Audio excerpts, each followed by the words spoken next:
people, welcome back to the channel. My name is Iris. If this is your first time here on this channel, I'm keeping it real about being a wife, mom, business owner, trying to balance all of that. But we're also going to be discussing things from beauty to self-care and all the stuff in between. So if that's your vibe, hit subscribe and don't forget to hit the bell as well. So for the better part of this year, I have been on this self-discovery journey, figuring out things that I like, that don't like, things that I want to change, and things that no longer serve me, how to eliminate those. And along this journey, I have come to realize that I have a problem.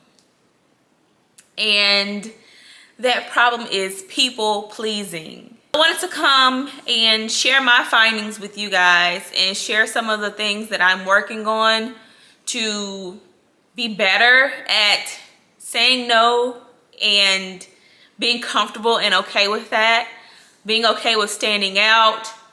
And I just know that I'm not the only one that may be struggling with this. And I say struggle because I'm just now getting into a routine of recognizing that this is a problem and putting in the work to make the change. I do have some notes here because, again, I'm still doing the work. I'm just sharing the load with you guys, sharing the information with you guys, okay? So the first thing I want to do is define what people pleasing is. And the definition that I found here is that people pleasing is the compulsive need to please others at the expense of your own needs, boundaries, overcommitting, struggling to say no, feeling guilty for setting boundaries. So why do people become people pleasers? Where does this start? A lot of us say it starts with our young, youthful years. I can't pinpoint exactly where I began to people please. I'm going to say it was during my childhood.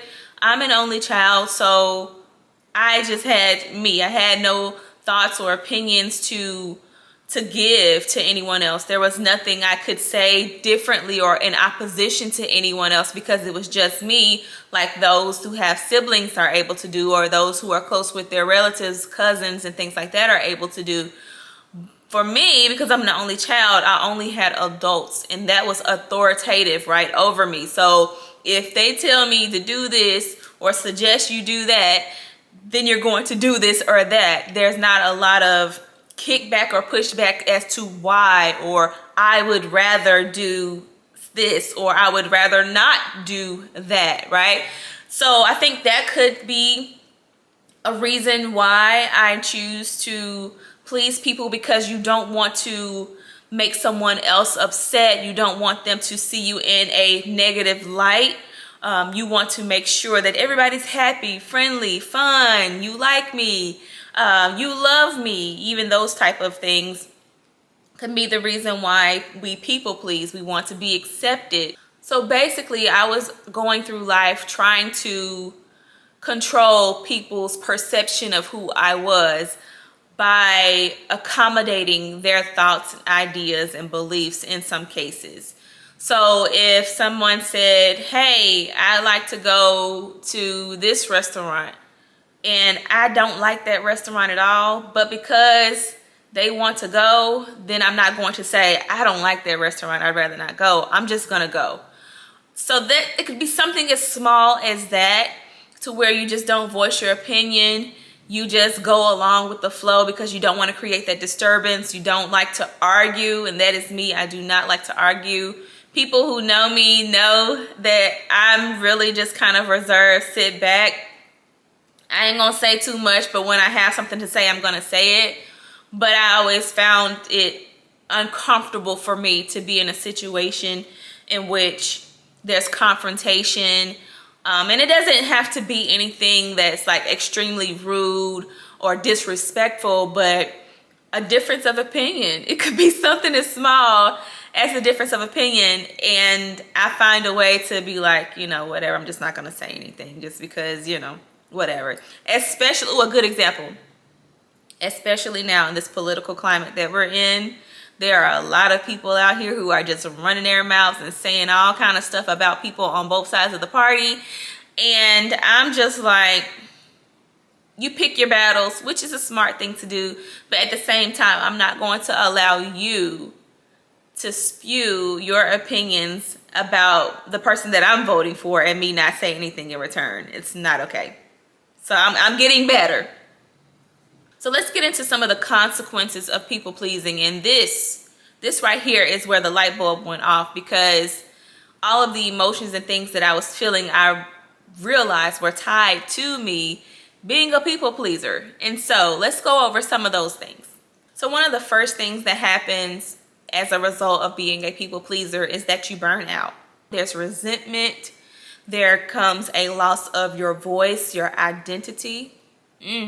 That's where I was. I was like, I'm so busy being and doing everything for everyone else that I don't even know what I like. I don't even know who I want to be. Like, if these things weren't here, if I didn't please you, how do I please myself? Because I don't really know what it is I like and want. And when I realized that, it was like, okay, so I'm living a life pleasing to who? It needs to be a life pleasing to God, first of all, but also pleasing to myself. And when I realized that I'm not really happy, I'm not fulfilled, this isn't pleasing me, that's when the light bulb went off for me, to figure out what it is that I like and why I'm not in those spaces operating in such a way. So the ultimate consequence for people pleasing is that you're ultimately betraying yourself. And that right there, y'all probably gonna tear up. I do not want to cry. But that point right there, to realize that you are actually betraying yourself. I'm not trying to cry. I'm trying to cry. Give me a minute. So the moment that I realized that I was so focused on not upsetting or betraying anyone else, that I was in turn doing that to myself. Once I realized that, no more, no more, no more. And let me tell you that, and I'll get into some steps after this, but let me tell you, when you do that, when you realize that, that is the time of change. That is the time of revelation for yourself. And I decided that I'm no longer going to betray myself. I have to live with myself for the entirety of my life here on earth. I have to be okay. And realizing that I wasn't, and that it was caused by myself, that was really hard. That's hard to sit with. And I have this tattoo on my arm, and you guys can't see it, it's upside down, but it says worthy now. And I'm getting off a little subject, but it fits. But it says, it's a person hugging themselves, and within their arms it says worthy, and then the other arm it says now. I didn't feel worthy to put myself first. I didn't feel worthy to consider me before anything or anyone else. I felt that my life was a sacrificial life to being a wife and a mom. So because I am those things, a business owner as well, because I am those things, I couldn't be me. And that was really hard. That was extremely hard to come to grips with. Again, just that part of like, so focused on everyone and everything else, making sure that they're happy and they're being fulfilled, and I am just as empty as can be. Empty as can be.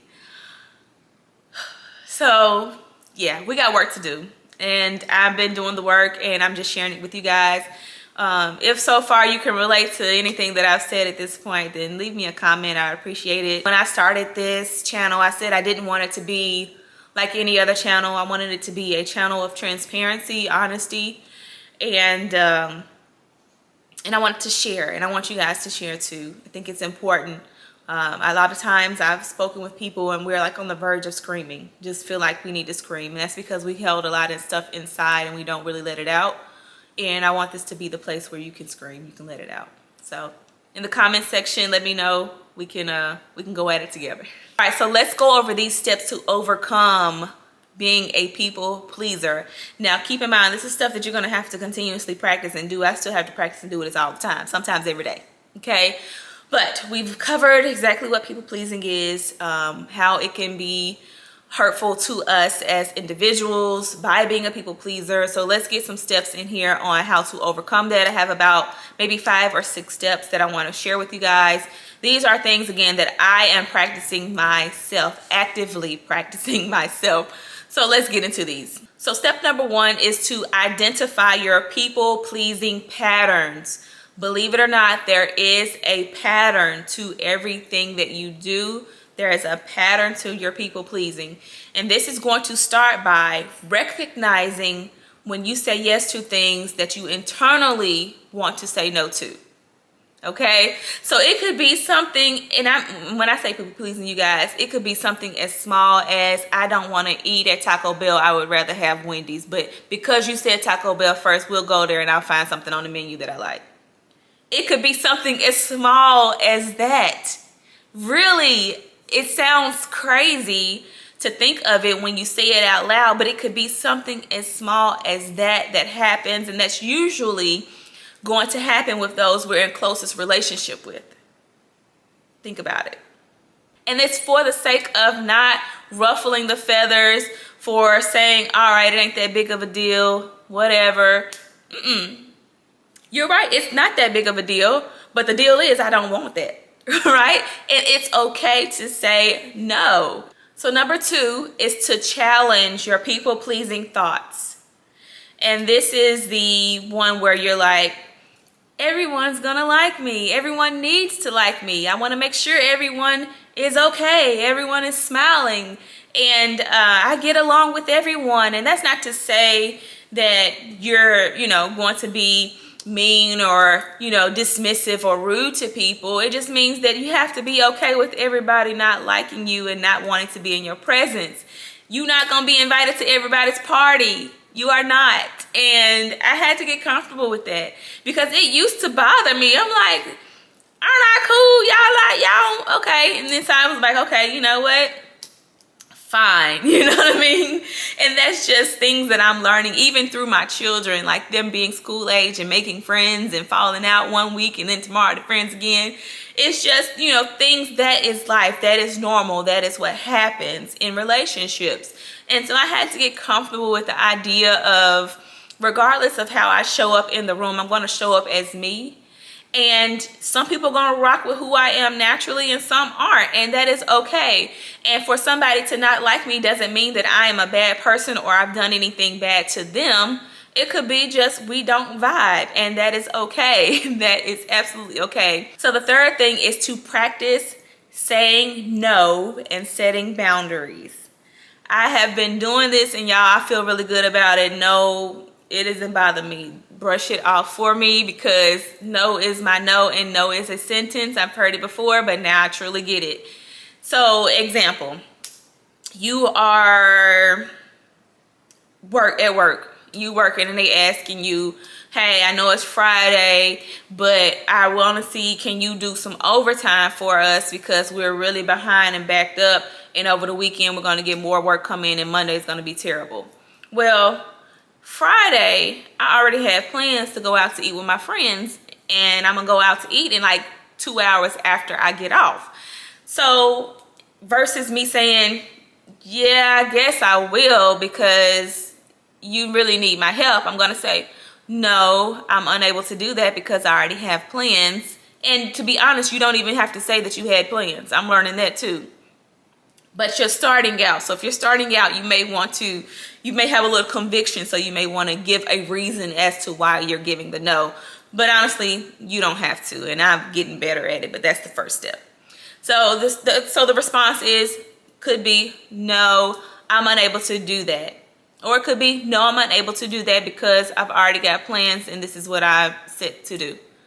What's the worst that can happen? They be upset. They used to bother me, but now it doesn't because I'm fulfilling their need, but not fulfilling mine. And once you realize how you've been so selfless, you can easily become selfish. Like, no, my time is my time. I'm off. I got plans. This is what I'm gonna do, and I'm sticking to that. And my no is no, I can't. Right? I'm telling you, once you start practicing this, it's going to get so much easier for you. Now, you don't have to do this in a way in which you're like mean and evil and everything is a no, no, no. Like, you know, be reasonable about it. But also, again, understand that, you know, you are a priority. You should be your priority. So this next one kind of ties in a little bit with the previous one where it says focus on. This one is focusing on your own needs and desires.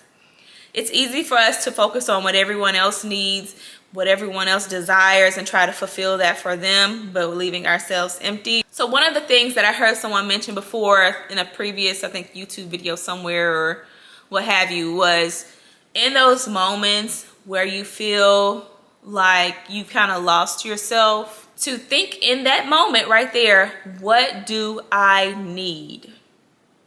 And that is something that you have to answer right then. What do I need? So I'll tell you what, the other day, I was a little overstimulated. I was working, I had customers coming in, picking up orders, phone calls, emails, invoices to send out. Had to get my kids in from school, help them with their homework. I also had a meeting with a business advisor. It was a lot going on that day. And I began to feel myself get anxious, right? I'm doing like this because internally I'm vibrating.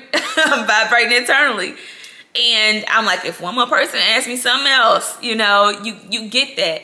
And I stopped and I said, okay, what do you need right now in this moment? And I said, you know what? I need a moment of quiet, a moment of stillness.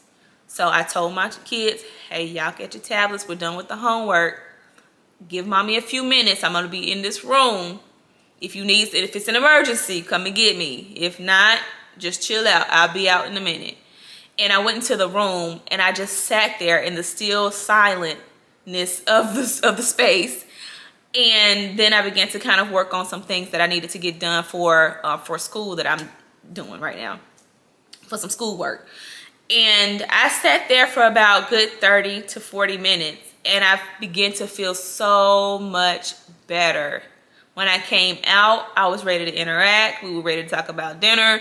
I was ready to move on and progress. But in that moment, I asked myself, what do I need? And I made sure that I took that time to fulfill my need first. So the last thing, you guys, is to make sure that you surround yourself with people who are going to support you, not the people who are looking for you to people please them. I will say it again. Surround yourself with people who are going to support you, not the ones who are going to look for you to people please them, because I guarantee you, if you're a people pleaser, there's a lot of people around you looking for some pleasure. I'm telling you, because they've got accustomed to that. You're breaking the cycle, which means you're going to have to eliminate that time with them. You're going to have to get them accustomed to hearing the word no. You're going to have to get them accustomed to not being a part of certain things that you have going on because of their attachment to that people pleasing that was a part of you. And I tell you, a good way to figure out if somebody close to you has been a people pleaser, stop pleasing them and see how they act. Tell them no and see how they respond. Don't be available all the time and see how they react to that. You switching up on me, you change. Why can't you just, no, I can't. I'm telling you, you're going to see a major change. It's going to be an adjustment, okay? They may be upset. They may have to get accustomed to the new you that's not people pleasing them, but we're not going to pacify people with pleasing them and leave ourselves hungry, starving, and crying, right? We're not going to do that anymore. We're done with the people pleasing, right? We're working on it. So you guys, the other day I had a confirmation moment. The other day I was scrolling through on YouTube and I came across this pastor. I had never seen him before, and he had a video up on his channel, and I can't think of the title of it now, but the sermon was so good. It was so good, and it ended up talking about people pleasing, to my surprise, because the title had nothing to do with people pleasing in the title, so I had no idea that this is where the sermon was going to go. But it was really good. Really informative, very empowering. And I'm going to link it in the comments below, but it was Pastor Mike Jr. He's in Birmingham, I believe. Rock City TV. Some of you may know him, but that message really spoke to me, and it confirmed everything that I have been working on. All of the things that I mentioned here, it confirmed a lot of that, and it built on that a little bit more for me. So I'm going to link it, and you guys check it out and let me know what you think. Thank you guys for tuning into this video. Let me know in the comments if you struggled with this too. I know I'm not alone. Again, I would love to hear from you guys. I hope you implement some of the strategies that I presented today in this video. Be sure to subscribe for more authenticity conversations such as this one to come on the channel. And I will look for you guys in the next video. Peace.